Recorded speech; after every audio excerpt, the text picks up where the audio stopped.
Hi dear student, मैं आपकी Gauri ma'am Gauri steno word में आप सभी का स्वागत करती हूँ। मैं इस प्लेटफॉर्म पर हिंदी इंग्लिश डिक्टेशन की स्पीड प्रैक्टिस क्रमवार तरीके से करा रही हूँ, जो आपके सभी स्टेनो एग्ज़ाम के लिए बहुत ही महत्वपूर्ण है। तो आइए अब डिक्टेशन स्टार्ट करते हैं। Magazine exercise 2 start. सभापति महोदय, प्रतिदिन छोटी मोटी झड़पें होती रहती हैं। हमारी फौजें बड़े उत्साह से उनके मुकाबले में खड़ी हैं। उनके हौसले बहुत ऊंचे हैं, लेकिन हमारी सरकार का भी यह कर्तव्य है कि उनके हौसले को कभी गिरने न दें।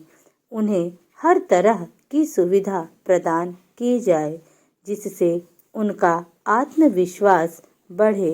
मैं मंत्री महोदय से अनुरोध करूंगा कि सरकार अपनी नीतियों के प्रचार का काम ठीक प्रकार से अपनी फौजों से करे।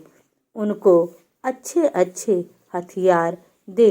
अनुसूचित जातियों और आदिवासी जातियों के आयुक्त ने जो अपना प्रतिवेदन प्रस्तुत किया है, उस प्रतिवेदन को देखने से यह प्रतीत होता है कि इसको तैयार करने में उन्होंने बहुत परिश्रम से कार्य किया है। इसके लिए मैं उनको और उनके सहयोगियों को धन्यवाद देता हूँ, परंतु साथ ही साथ इस प्रतिवेदन के संबंध में कुछ आवश्यक निवेदन भी करना चाहता हूँ।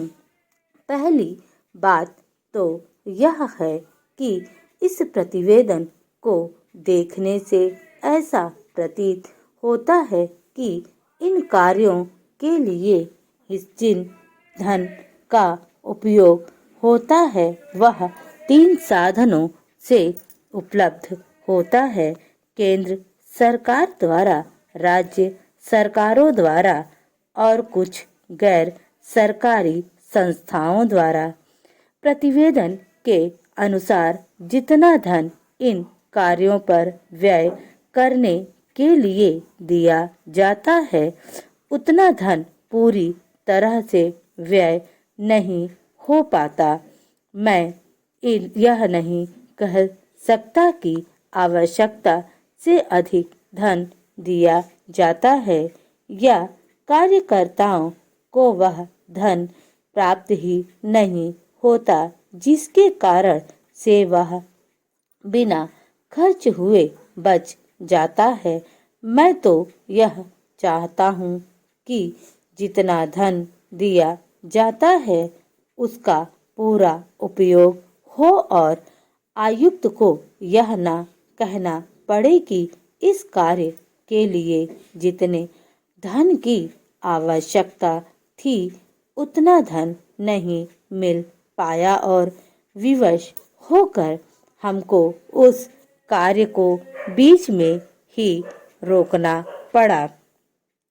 जहाँ तक राज्य सरकारों का संबंध है, बहुत सी राज्य सरकारें अभी तक इस कार्य में असावधानी से काम ले रही हैं और इस कार्य को उपेक्षा की दृष्टि से देखती हैं। आयुक्त ने इस बात की शिकायत की है कि बहुत सी राज्य सरकारों ने अनेक पत्र भेजने के बाद भी अभी तक अपनी रिपोर्ट नहीं भेजी है। मैं चाहता हूँ कि सरकार इस तरफ निष्ठापूर्वक ध्यान दे। राज्य सरकारों पर दबाव डाला जाए कि वे इस दायित्व के प्रति सचेत हों और आयुक्त को अपने काम में पूरा सहयोग प्रदान करें। स्टॉप।